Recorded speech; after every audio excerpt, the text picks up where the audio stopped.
The notification sound on my phone was what woke me up that Saturday morning. Not an alarm, just a message from my brother asking if I wanted to grab lunch. I remember lying there staring at the ceiling, listening to my wife laugh downstairs on a phone call she clearly didn't want me to hear. I've been listening to those calls for 3 months by then. I just hadn't done anything about it yet. My name doesn't matter much to the story. What matters is that I'm 47 years old. I've spent the last 19 years as a structural engineer out of Nashville, Tennessee, and until 8 months ago, I genuinely believed my marriage was one of the better ones I'd seen up close.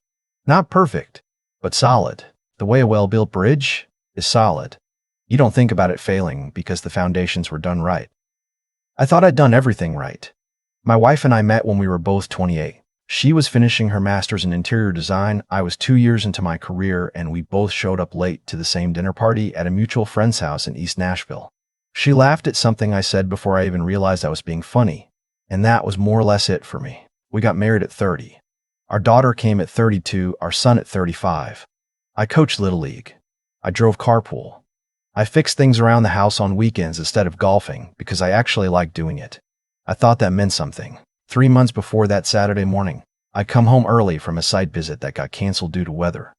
The house was quiet, kids were at school, and I walked into the kitchen to find my wife sitting at the island with her laptop open and her phone face down on the counter. The way she flipped the screen of the laptop halfway closed when she heard me come through the door wasn't dramatic.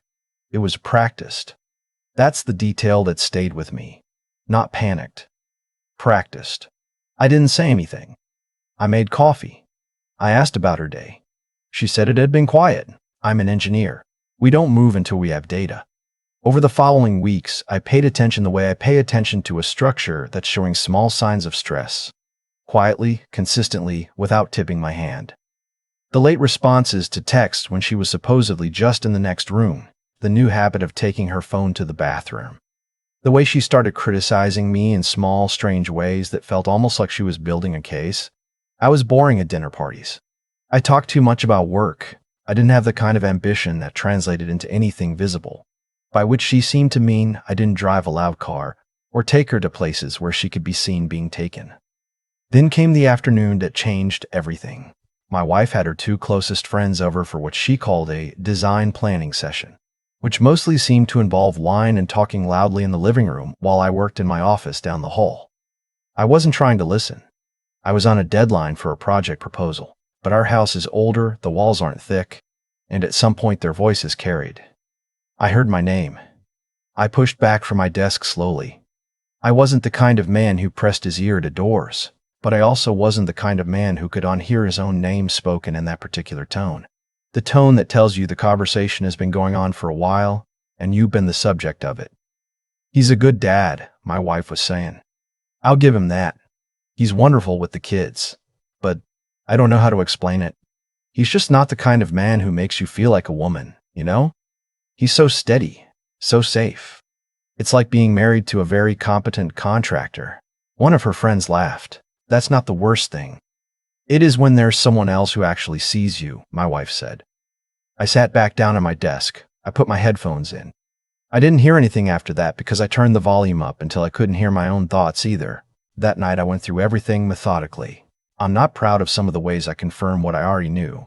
I'm not going to detail all of it, but within a week, I had enough to know that the someone who actually sees her had been in the picture for at least 4 months, that his name was Ryan, that he worked in marketing for a hospitality company, and that my wife had apparently told him and at least 2 of her friends that she was planning to leave me as soon as the timing was right.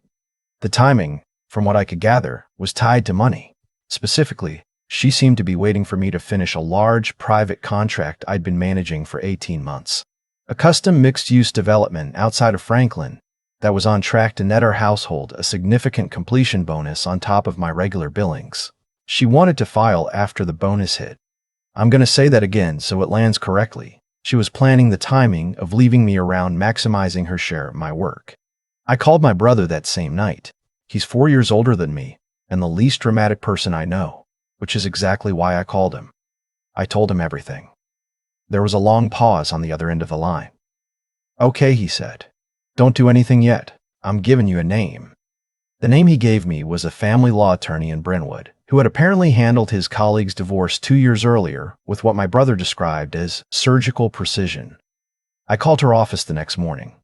I had an appointment by Wednesday. I want to describe that first meeting because it recalibrated something in me that I hadn't realized had gone sideways. Her name was Patricia. She was in her mid-50s, and she had the specific energy of someone who had heard every version of every story and was not surprised by any of them, but was also not dismissive of any of them. She listened to everything I told her without writing anything down, which I found either alarming or reassuring. I hadn't decided yet. When I finished, she looked at me for a moment. "You're an engineer," she said. "Yes. Then I'm going to speak to you like one. Your marriage is a load-bearing failure. What we're going to do now is controlled demolition. Precise, documented, and sequenced so that the structure comes down in the direction we choose rather than the direction it chooses on its own." I told her she could proceed. What followed over the next 6 weeks was the most methodical period of my life. And I say that as someone who has managed multi-million-dollar construction timelines. Patricia connected me with a forensic accountant, a quiet man named Gerald, who wore the same style of brown cardigan every time I saw him and spoke about financial documentation, the way some men speak about woodworking, with deep personal satisfaction. Together we went through every account, every asset, every investment we'd built over 19 years. Gerald identified 3 accounts my wife had been making small, regular transfers into over the past 7 months. Amounts small enough not to trigger immediate attention, consistent enough to add up to something significant. He documented everything. Patricia also referred me to a child psychologist named Dr. Ellison, who specialized in custody evaluations. My wife didn't know this meeting happened. Dr. Ellison spoke with my daughter, who was 15, and my son, who was 13, in what she framed to them as just a check-in arranged through their school counselor. What she was actually documenting was their stated preferences, their daily routines, and the degree to which each parent was present and consistent in their lives. The results of that evaluation were unambiguous. I want to be honest about something here, because I think it matters. During those 6 weeks, I still came to dinner. I still helped with homework. I still drove my son to his robotics club on Thursday afternoons and sat in the parking lot with a thermos of coffee and listened to podcasts while I waited. I still fixed the leaking pipe under the guest bathroom sink on a Sunday afternoon while my wife was out because it needed to be fixed and the kids lived in the house. I did not do any of these things as a performance. I did them because they were what I'd always done and who I'd always been.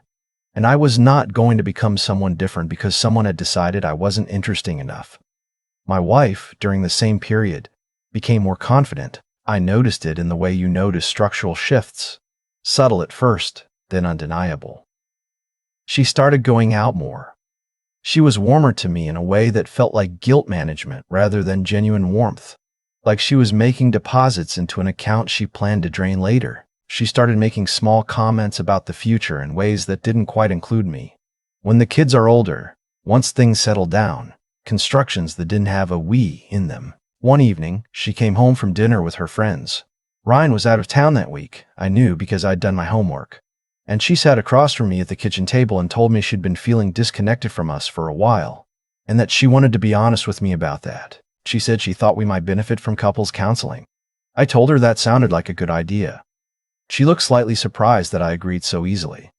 I think she'd been prepared for defensiveness. I gave her none. She made an appointment. We went twice. I sat in that therapist's office and I was honest about everything. About feeling like I'd been dismissed. About the distance I'd felt growing. About the specific afternoon I heard her describe me as a competent contractor to her friends. The therapist looked at my wife when I said that. My wife looked at the floor. She didn't bring up Ryan. I didn't bring up Ryan. The therapist eventually said she sensed there were things that weren't being said, and that real progress would require full honesty from both partners. We drove home in silence. That night, after the kids were in bed, my wife came and found me in the garage where I was reorganizing my toolbox. Something I do when I need to think. She stood in the doorway for a moment. "I haven't been fully honest with you," she said. I set down the socket wrench I was holding. "I know," I said. She looked at me. "You know?" "I've known for a while," I said. "I was waiting to see if you'd tell me yourself." The conversation that followed was the hardest 2 hours of my adult life, and I'm not going to reconstruct it here because it belongs to the two of us and our children and no one else. What I will say is that she cried, and that I believe the crying was genuine, and that genuine regret doesn't undo what it's regretting, and that by the end of it we both understood that we were not going to find our way back to whatever we'd been before. Some bridges, once they've failed, are not candidates for repair. You document the failure, you learn from it, and you build correctly the next time. I moved out 2 weeks later into a short-term rental in the same school district. My daughter helped me pick out a rug for the living room. My son set up my TV and showed me how to use a streaming service I'd never bothered learning. Both of them, without being told to, asked if they could spend most of their time with me. My daughter said it directly, in the way 15-year-olds are sometimes capable of a directness that adults lose. "Dad, you're the one who shows up. You've always been the one who shows up." I'm not ashamed to say I had to leave the room for a few minutes after she said that. Patricia filed everything while my wife and Ryan were apparently at a weekend trip to Chattanooga. Information I had not sought, but that had filtered through social circles the way information does in a city the size of Nashville. The forensic documentation Gerald had prepared was thorough enough that my wife's attorney, when he reviewed it, reportedly advised her very strongly to settle rather than litigate. The transferred funds were factored into the asset division. The custody evaluation was entered into the record. I got primary custody. I got the house. I got what was fair and documented and defensible. And I walked out of my attorney's office on a Tuesday afternoon in March to find my brother leaning against his truck in the parking lot with 2 coffees from the place down the street that I'd been going to since I was 23 years old. He handed me one without saying anything. "How'd it go?" he finally asked.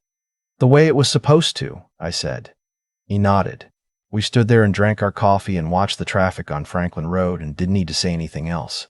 Because that's the thing about people who actually show up. You don't need to fill the silence with them. There is a postscript to this that I wasn't expecting, and I'm including it because the comments on these stories always want to know what happened to the other party, and I think the honest answer is usually more complicated than what people want to hear, but also, occasionally, exactly what people want to hear. Ryan, from what I was told by someone who knows his professional circle, ended a prior relationship to pursue my wife. That prior girlfriend, once she understood the full timeline, chose to share certain information with Ryan's employer about some company expense reports that had apparently been used creatively during the period he was traveling to see my wife. Ryan is no longer at that hospitality company. My wife was begun making plans based on a future that included someone with Ryan's income and lifestyle, found herself recalibrating those plans entirely. I did not engineer any of that. I want to be clear about that. The only thing I engineered was the documentation of my own situation and the protection of my own children. What happened to Ryan happened because the kind of man who does what Ryan did tends to be running multiple schemes at once, and schemes have a structural integrity problem. They look fine until the load is applied, and then they don't. My son is 14 now. He won the regional division of his robotics competition in February, and I was in the front row in a school gymnasium in Murfreesboro, Tennessee, embarrassing him thoroughly with my enthusiasm, and I did not care even slightly. My daughter is 16. She asked me last month if I was lonely, with the specific, gentle directness she's always had. I told her I wasn't, that I discovered I was actually very good at living alone, that I'd relearned how to cook real food and how to spend the Saturday morning without an agenda, and that there was something I could only call peace in the house on the evenings when it was just me and the dog I'd adopted in October. A large, profoundly lazy basset hound my son named Gerald, after the forensic accountant, which tells you everything you need to know about my son. She laughed at that. I did too. I want to say one more thing for anyone listening to this who was in the part of the story I was in. 8 months ago. The part where you've heard something that can't be unheard, where you're lying in the dark doing the math on everything you thought was true. The advice I would give you is the same advice a good structural engineer gives a client who's found a problem in an existing building. Don't panic. Don't start tearing things apart without a plan. And don't let anyone convince you that the right response to discovering a problem is to pretend you didn't find it. Document everything. Get the right professionals. Protect your children first and your pride last. And then, when it's over, when the legal language is signed and the custody schedule is on the refrigerator and you're standing in a house that's quieter than you expected, but also, slowly, more yours than it's ever been, let yourself feel what you actually feel instead of what you think you should feel. What I felt, for the record, was something very close to relief. The kind of relief that comes not from winning, but from no longer having to pretend that everything is fine when the foundation is already cracked. I'd been pretending for longer than I realized. We both had, and whatever grief came after the relief. And it did come, more than once, in the middle of ordinary afternoons. It was at least clean grief. Honest grief. The kind you can actually move through instead of around. I am not the man my wife described to her friends that afternoon. I know that now with a certainty that doesn't require anyone else to confirm it. And I know it not because I proved something dramatic, not because I made a scene or delivered a speech or waited for her to see what she'd given up. I know it because on a Thursday afternoon in November, I sat in a cold parking lot with a thermos of coffee, and I waited. And when my son came out of the building and spotted my truck, and his whole face changed the way a kid's face changes when they see the person they were hoping would be there, I knew. That's the measure. That's always been the measure. I just hadn't had the quiet to hear it until now.